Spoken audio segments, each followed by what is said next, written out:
Hey gang, Fraser here. Welcome back to my continuing Essen preview, a video series in which I present to you about 150 or so of what I consider the most interesting or noteworthy games that are coming out at Essen this year. Now in this list I've restricted myself only to games which are available to buy at Essen and haven't seen a general release in Europe beforehand, at least to the best of my knowledge.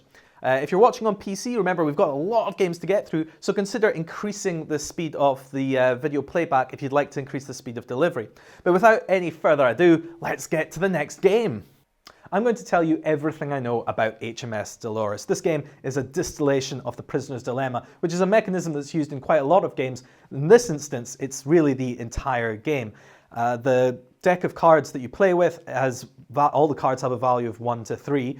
You can play 2 to 4 players, but on a turn only 2 players are going to be active. 2 cards are going to be dealt to you, face up. 2 cards are going to be dealt to your opponent, face up. Then you have 3 options. You can obviously, there'll be a lot of table talk, but then ultimately you'll choose war, in which case you're trying to take all of the cards that are available. If your opponent chooses war, then unlucky, neither if you get anything. If they choose peace, then you get all 4 of the cards. If you both choose peace, you split the cards, you get your 2, they get their 2. There's a third option in this case, which isn't part of the classic prisoner's dilemma, which is you can take 1 and run essentially. So you can take 1 of your cards, and then if your opponent chooses either war or peace, they'll get the remaining 3. That's it. The game will just continue round the table until the deck's done, and then you score either the set of cards which you have the most of or the least of, your choice. So that's maybe an interesting twist. Now, on paper, I think it sounds interesting but not amazing, right? The prisoner's dilemma can be a really fascinating, fun thing to play with the right group, but it can also fall flat on its face. The reason that I think that this is more likely to be a good version of it, that this game should be good, is because of the designers. Bruno Feduti and Eric Lang have designed this game, and really that is the thing that's got me really interested. I cannot imagine this type of game being released by them if it's not really, really good. And I can't imagine that this game is mediocre. It's either got to be really, really good or really, really bad. So this is a really interesting one. I really want to see this. This is probably one of the ones I'm most curious about because of the designers and because of the simple gameplay. Yep. I'm going to have to find out. I'm going to play it and I'll let you know what I think of it at some time in the future. One genre of game that you're unlikely to see a lot of on this list is trick-taking games. As a mechanism, it's never particularly grabbed me, and it's very rare to see the trick-taking mechanism employed in a wider system. Honshu, however, seems to be trying to do something a little bit more with the trick-taking mechanism. The cards that you have in this game all represent parts of a map, and it seems to go in 2 different parts. So you play the standard trick-taking hand where you're playing, I guess, a high card to try and win the trick. And if you're the person that wins the trick, you essentially get first pick from all the cards that are played to play into your own personal map that you're building up, kind of Carcassonne style, to try and earn points. Really interesting system. I'm really hoping that the map building element of it is exciting and interesting and that they're going to work well together.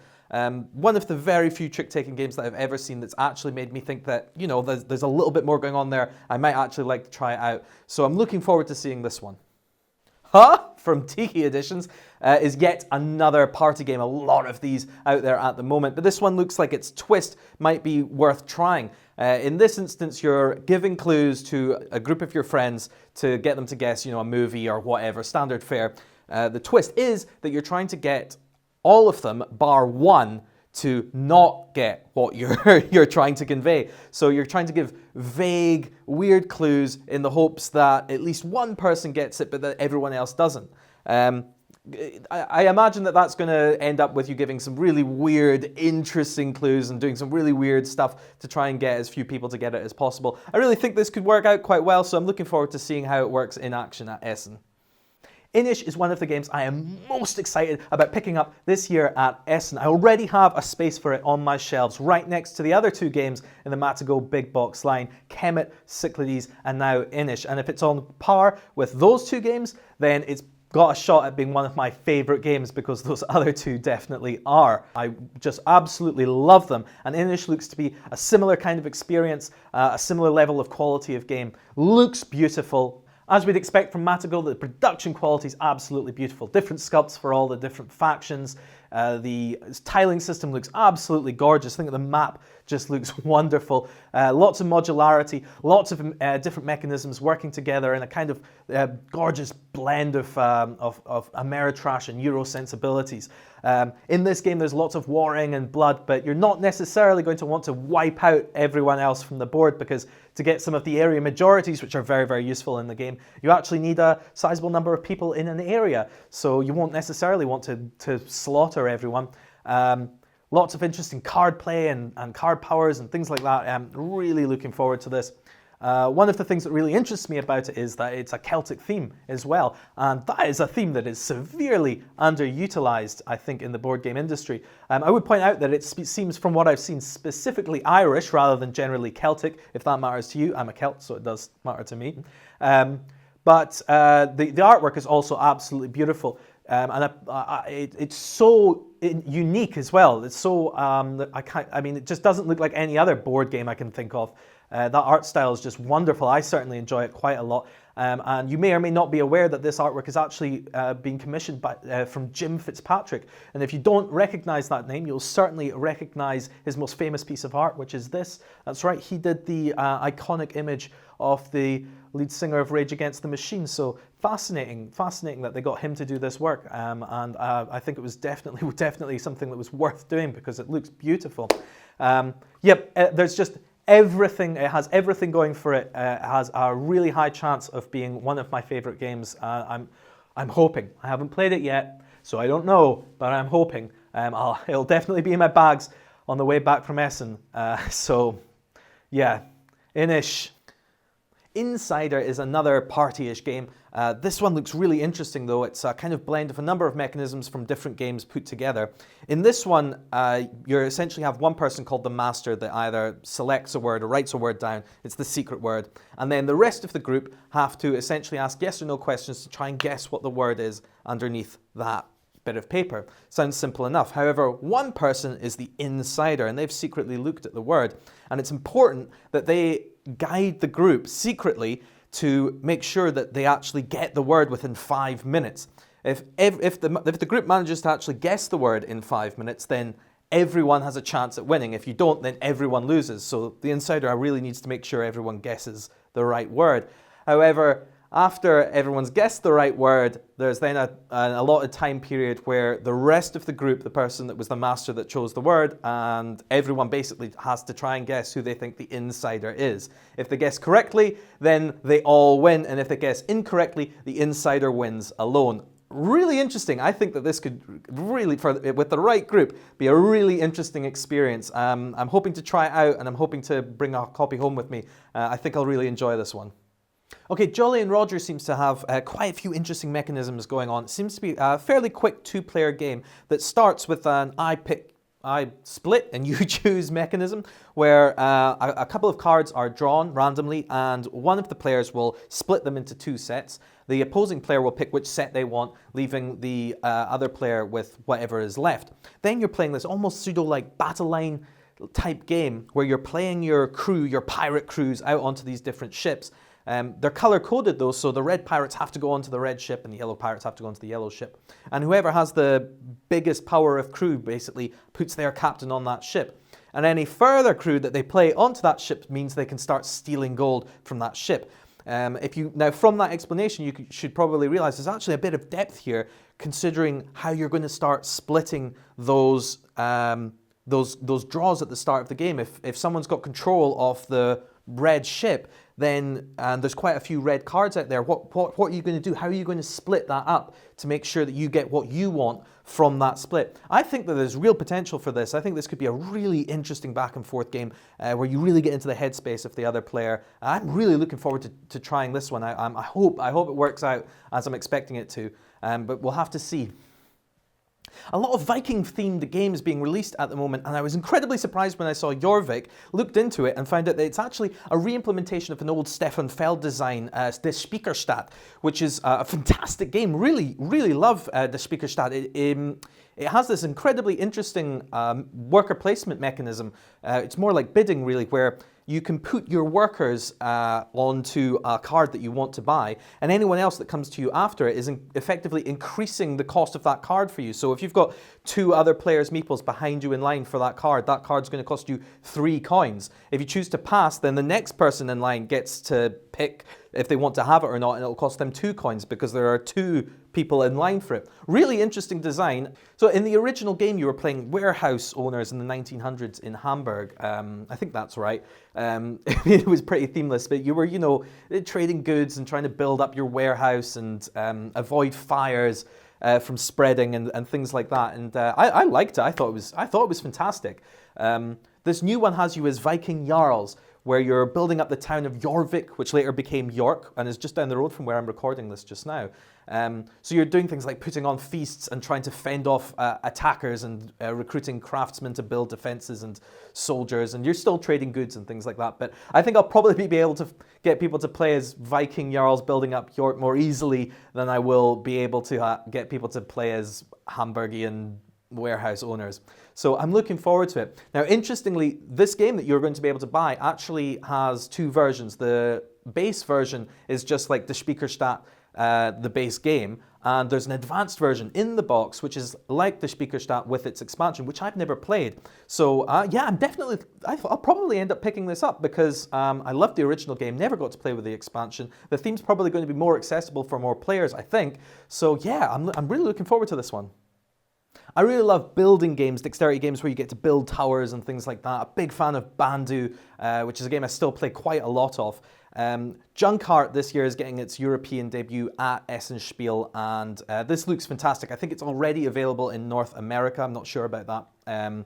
But there's, again, like Bandu, it's a game with all sorts of weird, oddly shaped bits of materials which you're going to be able to build towers with and things like that. And there's all sorts of different variants and different game types and stuff like that you can play with. One I know is that you can get hands of cards that have the different shapes and the bits that you can build towers out of, and you essentially almost draft them, like you pass some of the cards that you really don't want onto your neighbor, and they're going to have to use one of those to start building their tower, and whoever has the tallest tower wins. Love these types of games. Really silly fun, really enjoyable, a real pleasure for me. Definitely want to try Junkart at Essen and directly compare it to Bandu, because I think they're in a very similar space doing very similar stuff, so I'd like to see how they compare to each other. Looking forward to checking it out. A game can't get by on its looks alone, but if you happen to be a beautiful, gorgeous yellow production, you're definitely going to get a close look from me. Hello Kanagawa, a Bruno Catala and Charles Chevalier design, Japanese theme where you are an apprentice studying under the Japanese artist Hokusai, who happens to be one of my favorite artists of all time. So I'm all in. I cannot wait to hear. What's this game about? Well, get this, a lot of really interesting stuff happening here. It's essentially a drafting game, actually. Some cards are going to be laid out, and you get to choose if you want to take one or wait until more cards come out, like kind of a bit of a push your luck thing going on there, and maybe take a better card. And then you essentially have 2 choices of things that you can do with that card. You can use it to increase your studio, increase your ability to paint by using that to give you better colors of paint, more wider range of paint, or you can use it for the picture that's on it. You can paint that card and add it to your tableau. So over the game, you're slowly making this huge, long, beautiful panorama with all sorts of different things depicted, animals and trees and landscapes and things like that, all in this one large panorama. Absolutely beautiful. But you can only paint that if you've already got the right colors of paints and things like that in your studio. Already that there on its own sounds like a really interesting game to me. But on top of that, what kind of paintings do you want to paint? Well, you're going to get bonuses for instance, the most number of trees or animals that you paint. But just like in some other games, this is a really great way of scoring points, I think. If you're the first person to say 5 animals, well, you can take the bonus token, first person to 5 animals bonus token, that'll give you 10 points. Great. However, there's a first person to 6 and a first person to 7 token that if you take the first person to 5, you can't take the later ones. So maybe you want to wait and try and get one of the later ones, but if you do, you might be beaten to the punch. That's great. In addition to that, you get bonuses for all of the different paintings have seasons attached to them. So this picture of an animal might be an autumnal picture. And if you get a run of the same season, you're going to score lots of points that way. So even though you really want to get more trees, that animal has the right season attached to it. So you might want to continue your run of autumnal pictures. This looks beautiful. It looks great. It looks so exciting. Lots of different things going on. It looks like one of those games that you can sit back, a bit like Tokaido. You can sit back and just relax. It's about painting beautiful, beautiful pictures. It comes with a bamboo mat. What more do you want? I'm getting it. I mean, I'm obviously just getting this one. I'm really excited about this. Oh, it looks lovely. Can't wait to play it. Can't wait to have it. I almost overlooked Kingdomino when I was making this list, but then I saw that Mr. Catala's name was on the box. That made me give it a second look, and I'm really glad I did, because it looks like it's got some real potential for some really interesting, fun gameplay here. It's quite a light game. It's about tile placement, where you're essentially trying to build out your kingdom and make large contiguous areas of single types of terrain, using these like domino tiles that are split in half and have different types of terrain on each half. So how this is scored is some of these tiles have important buildings on them or structures or whatever, so the water might have a ship on it and the plains might have a farm on it, for instance. And those have little crown symbols printed on them. And how you are scored at the end is, for instance, if you have a contiguous area of 4 plains and the contiguous area contains 2 of these crown symbols, that's worth 8 points. If you had 3 crown symbols, it would have been worth 12 points, right? You're essentially multiplying the crowns by the number of squares that you've got in that area. Quite simple. I hope I didn't make it sound complex. It's quite a simple way of scoring. It sounds interesting enough on its own, but what is really exciting and interesting about this is that the way that you get these tiles through this innovative drafting system, which I don't think I've encountered before. I'm pretty sure it's new to me. Let me know in the comments if you know of a drafting system that's like this, but I'm pretty sure this is new. So for a 3-player game, you would have 3 tiles out, and each player would have has a meeple. It might be random at the start, I'm not sure, but you have a meeple out on one of those tiles, and then for the next round, the next tiles are laid out for the next round. Then on your turn, you're going to remove your meeple from the tile that it's on, take that tile, put it into your kingdom, and then put your meeple out onto the next round's tiles, bearing in mind that the tile on the most right-hand side will give you first pick. It'll make you first player, essentially. And that's it. Then you're set for the next round, because then you're going to pick your meeple off that tile, take that tile, put it into your kingdom, and then put it onto the next tile that you're going to want. Really interesting, exciting. I'm actually genuinely really excited to try this. I think it could be really, really good fun. I think the drafting sounds really interesting. I like tile placement. I like building these things up. I can imagine there are actually going to be some really interesting decisions to make, balancing between having a tile that's going to be able to enlarge a really good region for you against having one maybe that's got some of those crown symbols. I'm really looking forward to this one. It looks a bit quirky, looks a bit different. I think I'm probably just going to be picking it up straight off the bat. So yeah, looking forward to this one. Legendary Inventors is coming to us from Frederick Henry, and I'm quite excited about this one because Frederick Henry also made some games that I enjoyed. The Builders series, he made the Builders Antiquity and the Builders Middle Ages, and both those games I really enjoyed quite a lot. In those games you are essentially drafting. You have a number of actions on your turn, some of which you can use to draft different types of workers that have different types of skills, for instance with building roofs or walls and what have you. And then you can use those workers to start work on buildings, to build great castles or small huts or whatever to get money and victory points. Nice, simple system that actually has your brain really working hard to see how to beat your opponent at it. Legendary Inventors seems to be using a similar system where you have a number of inventors. In this one, it looks like you don't draft them, though. You're stuck with the inventors that you've got. They're all based on real historical figures such as Ada Lovelace and Albert Einstein, people like that. And you're using them in a similar way to the Builders, I think, to try and complete all of these different projects, all of these different inventions. It's an interesting idea to me. I really like that kind of thing. In this one, you're going to be able to upgrade your workers so you can make Albert Einstein a little bit better at mechanics, which I think we can all agree is something that should have happened. So yeah, looking forward to it. I hope it's good. I hope that it's going to build on some of the stuff that I saw in his Builders series. So yeah, we'll see. We'll see come Essen. London Dread, this one's been getting quite a bit of buzz. A co-op game set in the dark Victorian London where you're all playing characters that are trying to foil some sort of plot. There's a big focus on story here where you're trying to, the main purpose of the game is to try and discover the antagonist and discover what it is they're trying to do and somehow stop them from doing that. It's got some app integration apparently where it's not necessary, but you can hear the story being told. And its big twist, I think, its big novelty is that the game is split into 2 different phases. You have a 12-minute phase where essentially all of the players are programming their moves, deciding where in London they're going to go and exactly what they're going to go and do there. And then after everyone has decided, they program their moves by putting little tokens into a clock player board that they have. And then they go out. You move through the day. You start at 6 a.m. and then go to 7 a.m. and you do the actions that you've previously programmed and try and solve this mystery together. Yeah, it does look really interesting. I'm definitely wanting to check it out. I actually have my reservations. I'm hearing nothing but good things, but from what I'm seeing, there seems to be a strong attempt at the designers to go for a very thematic experience, which I'm all for. I'm really looking forward to that if that's the case. But from a mechanical standpoint, it really doesn't seem very thematic. It seems very puzzly. It seems very thinky, which again is not a problem, but I wonder how much of the theme is actually going to come through in play. There's only one way for me to find out, which is to actually play it, so I'm really looking forward to trying it out. I hope that the buzz that I have heard turns out to be true and that it's good. And yeah, we'll see soon enough. Lorenzo il Magnifico. Okay, I don't know a lot about this one, and to be honest, it could turn out to be a massive dud. What's really got me interested in it is that it looks like it's a fairly standard worker placement fare. However, your workers in this case are family members, and their values, they have values. They're not all identical, and they change throughout the game based on some die rolls. That's really, to be honest, all I know about it. That's all I could find out.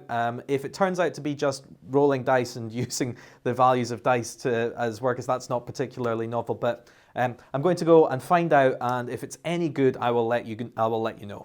Love Letter Premium. Okay, I won't waste too much of your time on this. You know about Love Letter. You know that there are 3,000 different versions of it. And now we've gotten to the point where the original version is actually being printed again. This time they've got some nice sized tarot cards, and there's some sleeves that are included. It's in a nice box.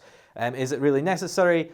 I'm not sure. I still think Love Letter is a good game. I still play it. I might pick this up. What's interesting about this is that they've included some new characters, some new powers that you can mix into the original Love Letter set.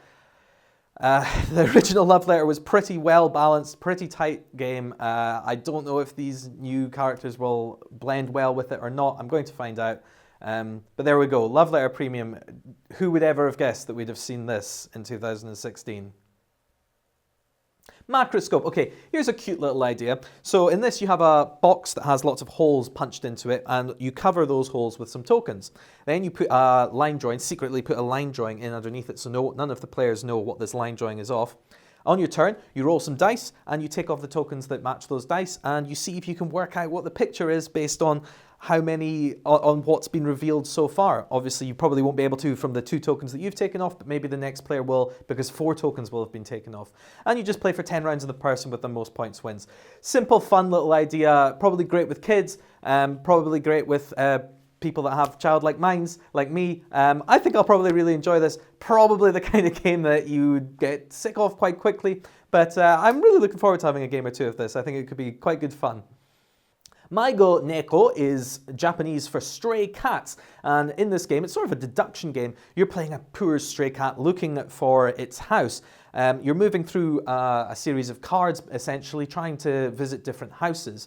And all of these houses are made up of 3 independent variables. One is the roof color, one is the number of stories, and one is what it has in its garden. You've got 3 tokens in front of you with a unique setting to one of these, and so when you reach one of these houses, one of your opponents will check to see if there's any that match your tokens, and if any of them match, they can choose one of those and flip it over. So over the course of the game, you're finding out more and more about what it is that your house looks like.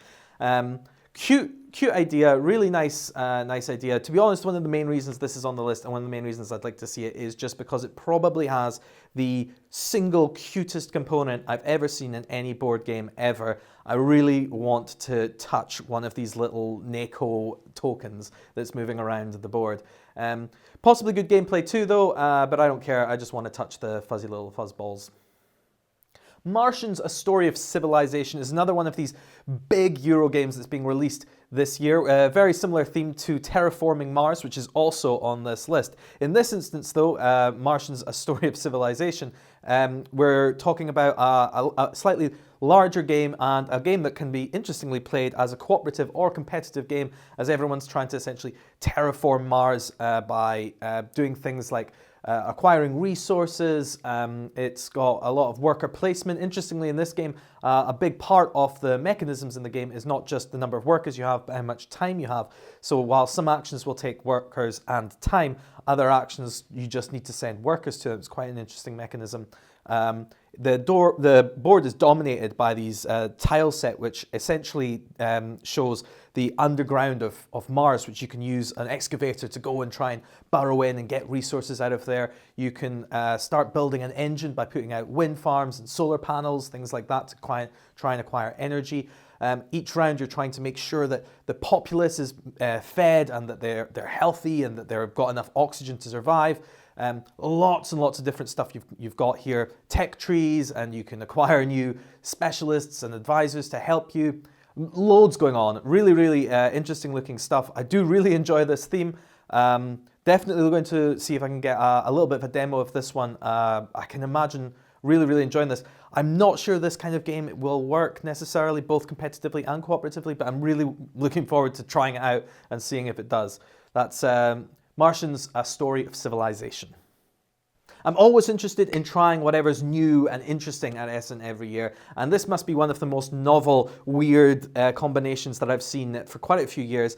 Mask of ANUBIS is trying to combine virtual reality technology with board games. So what's going to happen here is cooperatively, everyone's going to try and discover the layout of a maze. That's your goal, and in order to do that, you're going to take turns putting on this giant cardboard mask, which you slip your phone into and turn it into a VR headset. And when you're in there, you're going to be stood still in a particular position, and you're going to be able to look around and try to describe to everyone what you're seeing, so that little by little, as the mask gets passed around all the players, you're going to build up a picture of the inside of this labyrinth, this maze, and try and construct it in reality using little cardboard tokens. If you manage to do that, your group wins, and if you don't, then you'll lose. Interesting. I really think that I'd love to try this. I mean, I'd really like to play it once or twice, which I think, to be honest, will probably be as much as anyone that really needs to play this. But I am really keen to try it. I really like the idea. So yeah, I'm hoping I'll be able to play with someone at Essen. As it's one of the Japanese games, I expect that it's going to be sold out almost immediately. So hopefully I'll be able to jump into someone's game. It will at least be easy to see if someone's playing it from far across the field. Okay, Master Merchant was a Seiji Kanai design. It's being released at Essen this year, but apparently it's undergone a name change and a theme change. It's just recently been announced. So it's now going to be Brotherhood of Steam, and it's got kind of steampunk theme now. So what's interesting about this is it's similar to a deck building game, but it's actually a hand building game. So you start the game with just 2 cards in your hand, and on your turn you can play 2 cards. You can either play them face up for their card effect, or you can play them face down to get a single gold. When you go to play a card and you don't have any cards in your hand, you draw your entire discard deck into your hand. And just like Dominion and other deck builders, of course, there's lots of cards that you can buy from the town. I don't know how it's going to work in Brotherhood of Steam, what it'll be called, from the airship or something like that, no doubt. So what this means is that it's at some point you're essentially going to have a deck, a huge deck in your hands, just, you know, dozens of cards potentially that you can choose to play. Sounds really interesting. I've never played a game like that. I'm really interested in this. I'm not too keen on this theme change. Personally, I really like the original theme of Japanese traders, Japanese merchants. Sounds quite interesting to me. But I'm definitely going to give it a go, definitely going to give it a shot. Yeah, looking forward to this hand-building game from Seiji Kanai. Master of Orion is one of my favorite video games, is probably what I'd say if I'd ever played it. I love these grand strategy games, particularly ones set in space. And Master of Orion is widely regarded as one of the classics of that era of video games and that type of video game. So finally in 2016, Hobby World is coming out with Master of Orion, the board game. And now while you might expect it to be this similarly grand strategic board game, it seems that they're powering it through these essentially what's boils down to almost a card game. A lot of the strategy seems to be coming from cards, getting cards into your hand, what you do with those cards. The cards are multi-use and you can use them for all different sorts of things. You can get rid of them for resources, you can build them, you can do all sorts of different stuff with them. It looks really interesting, a lot going on in what seems to be quite a tight package. I'm definitely looking to check this out. I love the theme, I love the idea of building an empire, I love going for card combos, so there's a lot here for me to like, a lot for people that like this type of game to sink their teeth into, so definitely one I'm going to be checking out this year. Mea Culpa. Okay, the theme behind this one is really interesting. It seems to be centered around the idea of the letters of indulgence which the church used to give out, which essentially forgave past sins based on, you know, financial contributions that people might make to the church. And in this game, the winner is going to be the person at the end of the game that is most likely to get into heaven. But what's interesting is the stuff that you're doing during the game makes it less likely that you would get into heaven, okay? Because you're sinning throughout the rest of the game. You're doing things like visiting the brothel to increase your connections throughout the town. But during the game, you can take different roles that are going to give you different abilities. You're going to be funneling some funds to the church as they start building this cathedral to try and, you know, limit the amount of sins that you're taking onto yourself. Sounds interesting. Sounds good. It's the theme that's really interested me. It's really quite unusual. I'm looking forward to seeing how it actually plays at Essen this year. Mino and Tauri is a cooperative game where players are essentially trying to guide Mino and Tauri out of a maze. The twist here is that there is a vertical board. Mino and Tauri have magnets, I think, on their bases, and you're essentially, as a team, trying to guide them out of the maze by moving them through this maze without going out of bounds. Of course, one side of the team can only see their side of the board and the other side can only see their side of the board. Pretty light, pretty simple, really probably aimed at children, but I really like to give it a go, and so I'll be looking out for it this year at Essen. Motion pictures, movies out of cardboard. And there's really not a lot of board games that really do the filmmaking and TV making theme justice, I think. And so I'm looking forward to seeing this based on the theme. And the mechanisms also sound interesting, though there's not a lot of information about them at the moment. They actually seem quite similar, again, to Frederick Henry's Builders series, where you have filmmakers and people that you can put onto projects. These projects can be commercials or TV shows or films, and they have skills which they can lend to those projects, and those projects have a set number of skills that they require to be completed. And again, you can improve your hand, you can improve the type of workers that you have, or expand upon them, but really that's all that I know about it at the moment. That interests me though. I like that. I like the Builders, and again, this seems to have that similar kind of thing. So this is the second game that has those kind of mechanisms this year at Essen. This theme sounds really interesting to me, so it's definitely something I'm going to be checking out. So yeah, let's hope it's good.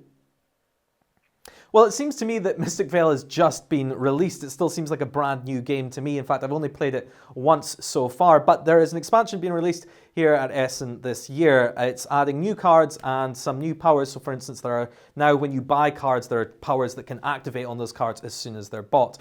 I've not played it enough to feel like I need an expansion. I'm still on the fence with the game itself, so I can't speak to that very much, but I am interested to seeing the new cards, seeing what they do, and I'll be having a look at it while I'm there. And that's it, gang. That is it for this video. I really do hope you found that useful and entertaining. We covered a huge number of games, and hopefully some of them piqued your interest, and you'll now be able to go off and have a look and do some more research about them on your own. If you did find the video useful, please consider subscribing to the channel, because that way you'll be notified when the next one comes out. And if you'd like to help me produce more content like this, please consider supporting me on Patreon. Don't forget that I also do ordinary video reviews about board games and card games, and if you'd like to check those out, you're more than welcome. In the meantime, let me know what you're looking forward to at Essen in the comments down there below. I'll definitely be keeping a lookout for those. And until the next time, bye-bye!